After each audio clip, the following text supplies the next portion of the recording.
welcome to the CDO Magazine interview series. I'm Chris Knerr, Chief Digital Officer of Syniti, a world leader in enterprise data software, and we're partnering with CDO Magazine, MIT CDO IQ, and the International Society of Chief Data Officers to bring you this series of interviews with thought leaders in data and analytics.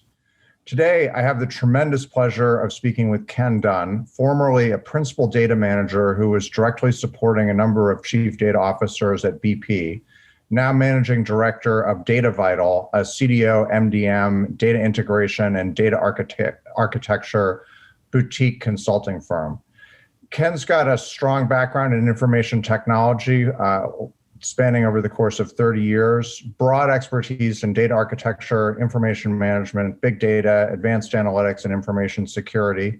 As noted, he was with BP for many years, working across upstream and downstream businesses. Ken's also active in the industry standards movement and was chair of the International Oil and Gas Producers Digitalization and Information Standards Subcommittee, and president of DAMA Houston for 4 years. Welcome, Ken. Terrific to have you on the podcast today, and I'm really excited for our conversation. Hi, Chris. Yes, really looking forward to the discussion. Super. So maybe let's dive right in. Can you give us a sense of when you were, those many years at BP? What was the scope of your organization, and what was your brief at BP? Right. So BP's an enormous company, a global energy company, and in recent years they've expanded beyond just oil and gas. So you need to start thinking of these large multinationals that are focusing on production of energy. And that means that they have gone through an enormous shift in the way they're thinking about their business.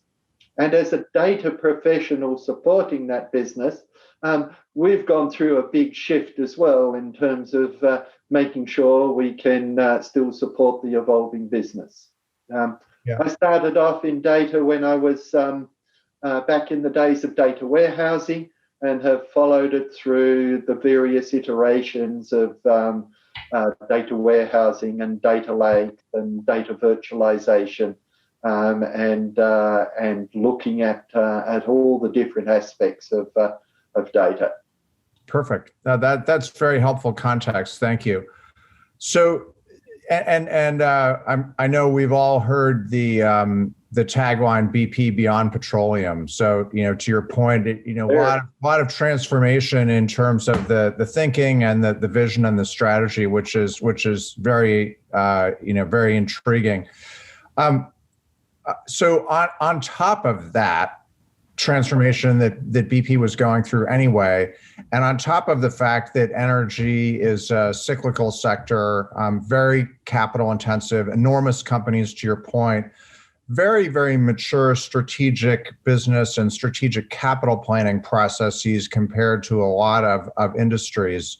How did the strat planning process and roadmap survive the turmoil of 2020?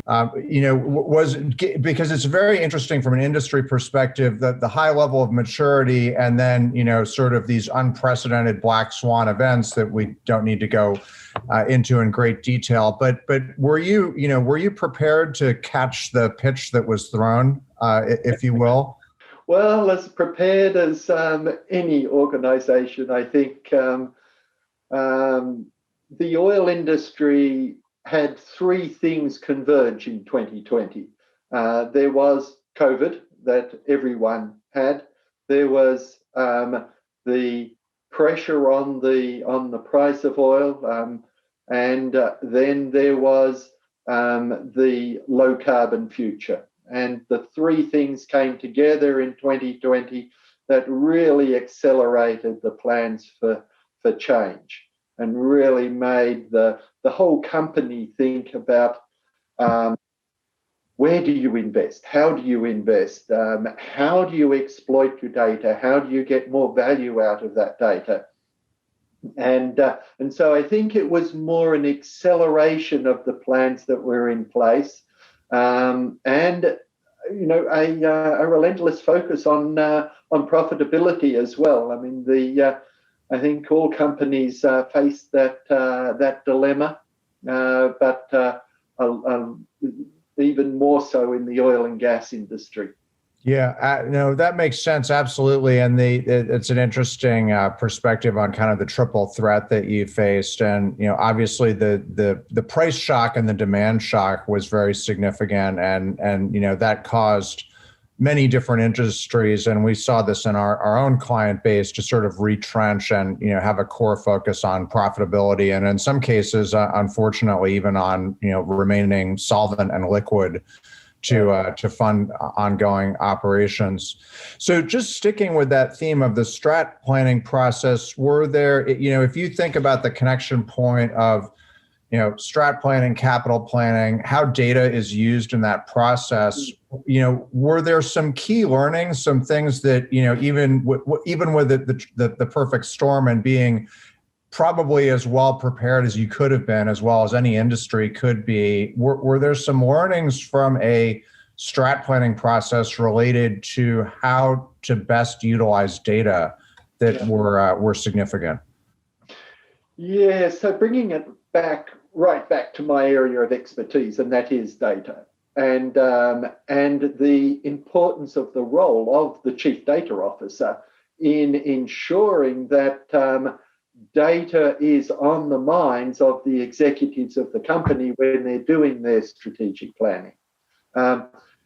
BP was such a big company that they decided to break the business up, and they had 4 separate CDOs within the company looking at different aspects of the business.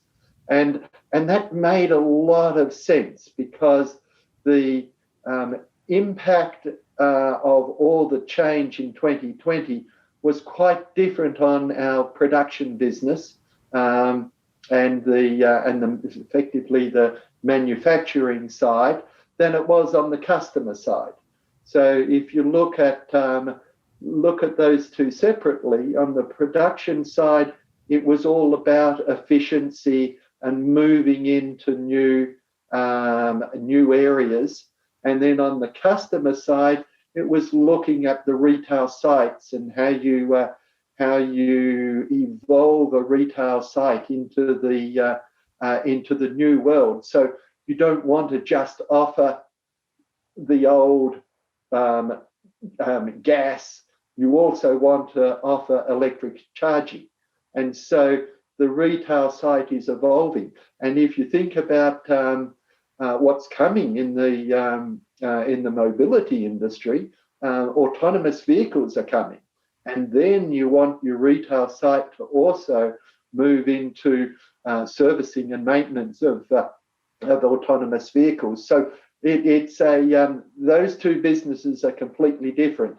They have separate CDOs that are integrally involved in the strat planning for the company and bring to bear the thinking about how do you exploit your data assets in this rapidly evolving world. So let me just replay that, and then I have a question that builds on that. I think that's really fascinating. So your point,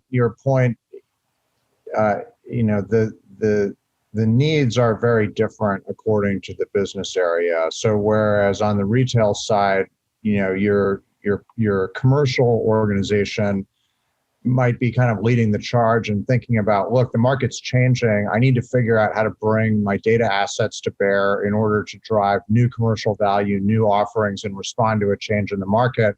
On the upstream or the supply side of the business, the line of business executives, even commercially, they're going to be much more focused on cost improvement projects or CIPs, on economies of scale, on how to leverage, for example, streaming data, everything you have in that asset base to really, keep everything running, and so that can be maintained efficiently and cost effectively. So it's almost like diametrically opposed thought processes depending on which area of the business that you're thinking about. Yeah, but the common thread is to identify what data is critical to your business, and then how do you exploit that data. So, and just so because I do a lot of this work myself, and I find that, companies often struggle with this. So when you identify the data, are you doing that within,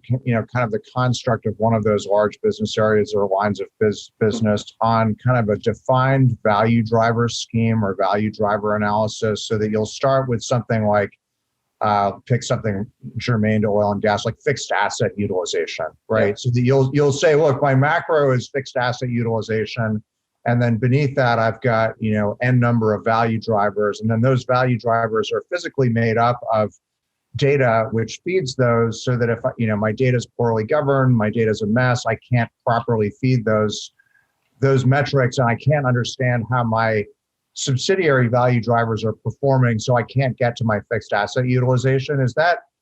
Absolutely, that's the thinking, and so yes, you know from the business what those key metrics and key drivers are, and then you look at ways that you can utilize data to improve them, and on the fixed asset side. The availability of our facilities is one of the things that everyone in that part of the business focuses on, including the people that are the CDO and the people that are supporting the CDO. So how can you use the streaming data coming off the equipment to improve do preventative maintenance, improve the availability of that key metric, and make a direct contribution to it. And have you found, because one thing that's been thematic in a lot of the CDO focused interviews that I've had is educating business leaders and let's say non-data technology leaders on how on the connection of the value of clean data to the KPIs, to the business outcomes. What's your experience been with that? Easy, hard, varies? Critical, but hard. Okay, so no different. So you've got to make sure that your CDO is a full partner at the executive table, and that the CDO doesn't just do what the other executives tell them to do. He has to bring new ideas. And let me give you an example, and that a lot of the executives may not have thought about, and that is we have a lot of or BP has a lot of ROV videos, so videos that are taken from the submersible submarines that are going around looking at the state of the facilities beneath the surface. And hey, we need to have that video for compliance reasons. But how can you exploit that video? And so the CDO brings to the table saying, with AI now, you can do image recognition. So how about we look to see if we can speed up the maintenance process and improve the maintenance process by doing automatic detection of corrosion from this subsea video. And that's proving to be a very valuable tool for the business to actually utilize this data that we've already got in a new way that people hadn't really thought about before. And so that's something that gets brought right to the executive table and changes the business.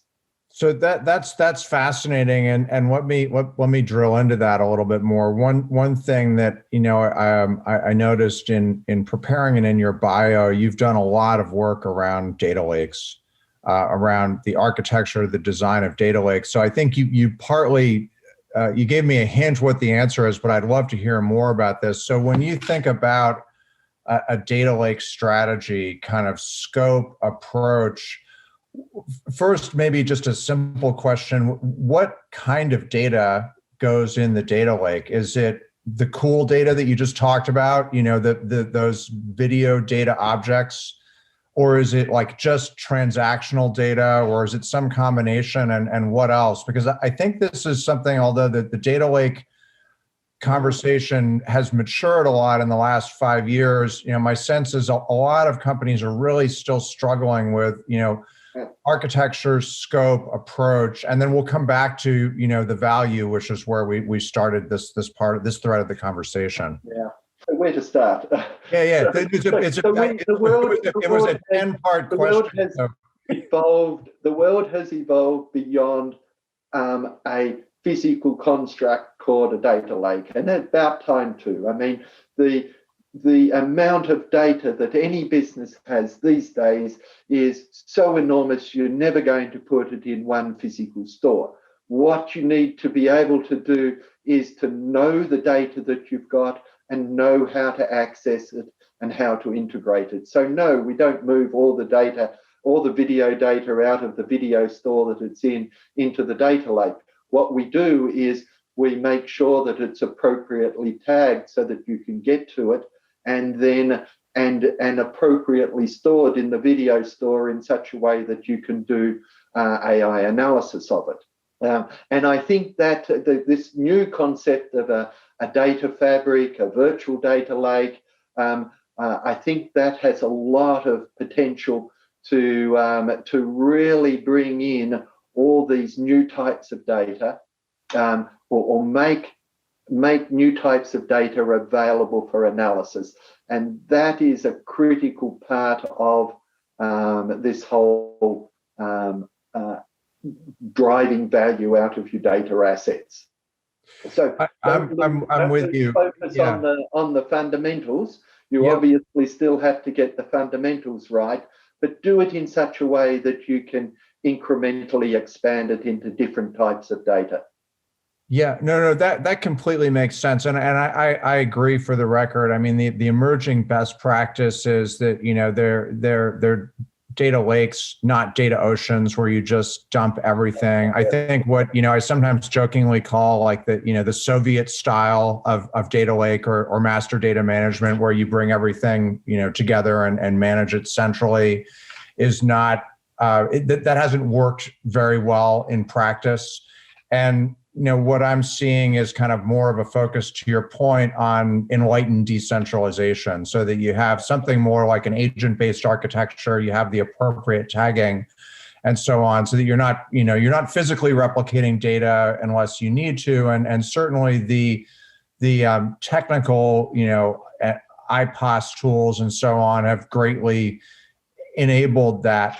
What I'm curious about, at least from what I've seen, that doesn't necessarily solve, and this is to your comment on fundamentals, it doesn't necessarily solve the basic data integration or data interoperability problem, right? So just, if you're able to maybe stick with this example, right? Like I have a video, and the video is an undersea video, and it's a video of an asset, right? And the asset is serialized. The parts within the asset are serialized. They have maintenance records and maintenance history. So to do my AI model, right? Part of it is this. It's actually a very simple, sort of image recognition, like a radiology type analysis. The boring part of it, in a way, is harder, is figuring out, well, like which valve is that? What's the maintenance history of that valve, and gluing all that together. So the thing that I personally feel sometimes gets lost in this, data fabric discussion is, okay, like the nuts and bolts of what you called the fundamentals, master data management, do I have good maintenance records, and can I glue all of that together somehow? What are some of the best practices that you've seen in dealing with that, those fundamentals, I guess? Yeah. So again, there's a lot to that question, and yes. And we agreed. And we've got to, as CDOs and architects, we've got to be able to do all those things at once. And you can't just focus on one area, right? You do need to focus on the storage of the videos and the stream data, but you also have to focus on the tagging of it. You've also got to focus on the master data behind it. And master data management is an ongoing area of focus that I don't think anyone's got right yet, and you probably will never get it right. You just have to incrementally improve the way you do master data. So equipment master data and associated tag master data is something that there's a whole program of work around that, but you need to make sure that that is in support of you understand the use cases in terms of how that master data is going to be used. So yes, absolutely. Focus on the basics, but not exclusively. Do you think so in your experience doing this, because I agree with you. I mean, I think master data management, or what I've come to start calling data operations, which is kind of the merging of all this together. It's really hard. There aren't very many companies in the world who do it really, really well.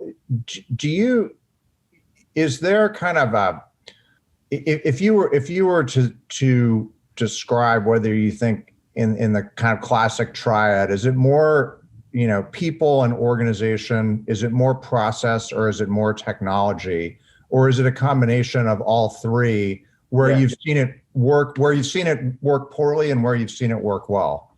Right, and it's absolutely a combination of all three, the people, process, and technology, and you've got to get all three right for it to be successful. And I think that's why we still see so many master data management projects failing. Because IT cannot implement a master data management solution without strong business support, because you do have to change the business process. You do have to educate your data stewards and the folks in the business about why the business process is changing and the importance of the data. So it's very much I in fact like to start with looking at the business process, because I have seen so many MDM projects fail because they haven't looked at the business process. Again, I'll give you a classic example from a different domain, and that was in our vendor master data. And someone had this brilliant idea that will improve the quality of our vendor master data by doing it. By managing it centrally.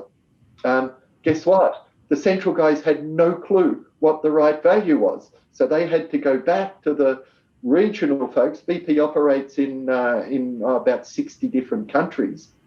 And the central team didn't know all the rules. They didn't know all the local businesses. And so they ended up, believe it or not, communicating via email. So, sending an email saying what should be in this field, and then a week later getting an answer. And so, in fact, the quality went down by centralizing. So the first thing you have to do is say, who are the subject matter experts? Where is the expertise? How can we design a business process that matches that expertise? Once you've got that, then you can say, well, what technology do we need to support this business process? Yeah, I'm 100% with you, and I'd maybe add to that. By the way, I've read the book on master data management programs that have not worked myself multiple times, unfortunately. I've also read good versions of the book where it's worked very well. I think that the business process design, but also the organization design and what I would call sort of the executive level governance design. So given the characteristics of the organization and the data, do you want to do centralized? Do you want to do decentralized? Do you want to do federated? And there are 4 or 5 different kind of standard organizational models, but I've found that all too often people do want to jump right into, what's my master data management app? And they want to ignore the difficult alignment work of figuring out, like, look, at the end of the day, you want to have all your vendor master data set up so that you have accountability for it. And this is back to the business value conversation.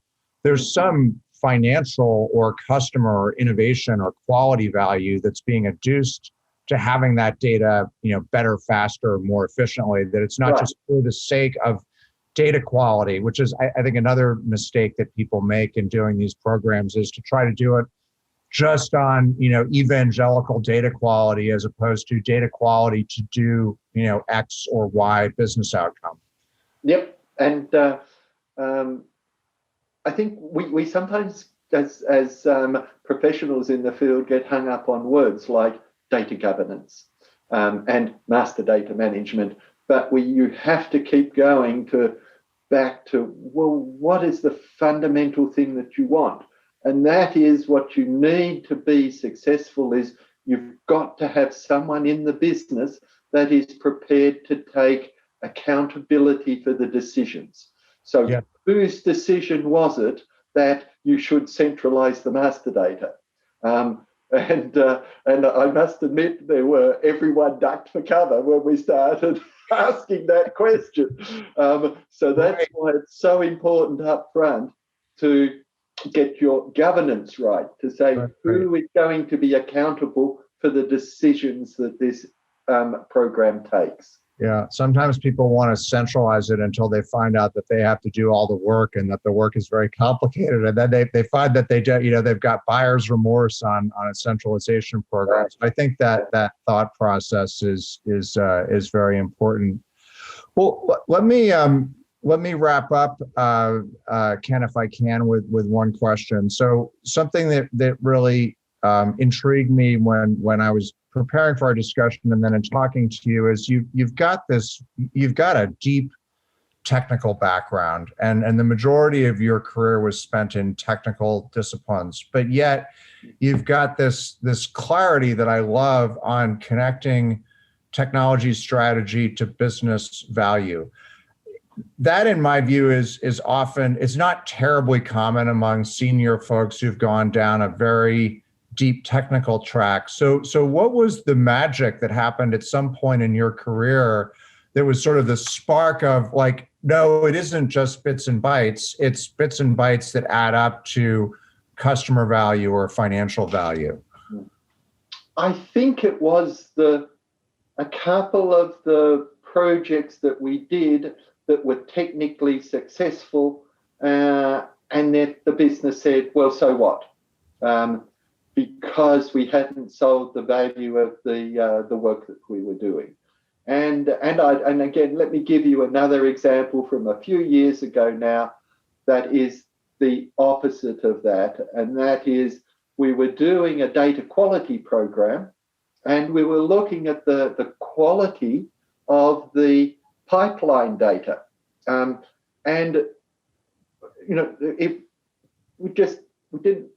It wasn't as if we went out with a specific objective, and with hindsight we should have. But what we found was the poor quality pipeline data was leading to paying royalties to the wrong state. And if we hadn't found it and the regulator had found it, there was multi-million-dollar fines involved. So, if we had started at the other end and saying, we really want to make sure that we have high quality, accurate royalty data, so that we know that we're paying the right royalties, then we would have been really focused on that problem and actually solved that business problem, rather than just improving the quality of the pipeline data. And I think that to me was we were heroes, because we had saved the company a lot of money. And when I looked at it, we weren't doing anything different. We sort of got lucky. and then it made me realize that by focusing on the value, then you're going to be seen as a hero, rather than someone implementing yet another bureaucry. So that's brilliant. I completely agree. And it's sort of what they say about congressional investigations, right? Follow the money. Yep, follow the money. It's actually not much. And the risk, very complicated. the risk of not being in compliance these days is also really critical. Yes, yeah. And there's my for a long time, and I was formerly at a different Fortune 10 company. Everything largely comes down to cost, growth, or quality and compliance, right? So I always have in my mind when you're starting an initiative, if you're asking for significant investment dollars from, businesses that have a lot of competing priorities, and you want to attach your program to one of those outcomes, and then ideally, as in the pipeline example and your the fixed asset example we talked about, drill down from there. And I think for folks working in the data space and in CDO organizations, that's very powerful. Absolutely. Yep. Growth, cost, and risk. Yep. Growth, cost, and risk. Yeah. Thank you so much for joining me today, Ken. I really enjoyed our conversation. Can people find you online somewhere if they would like to connect after watching our discussion? Yes, absolutely. My consulting company is called datavital.us. So go and have a look at our site and see the services that we offer. Or I'm on LinkedIn as Ken B. Dunn. Excellent. Thank you again so much. For our audience, to see additional interviews, please visit cdomagazine.tech. And very much enjoyed talking today, Ken. I hope you have a terrific rest of your day. Thank you. Thank you so much. Good talking to you.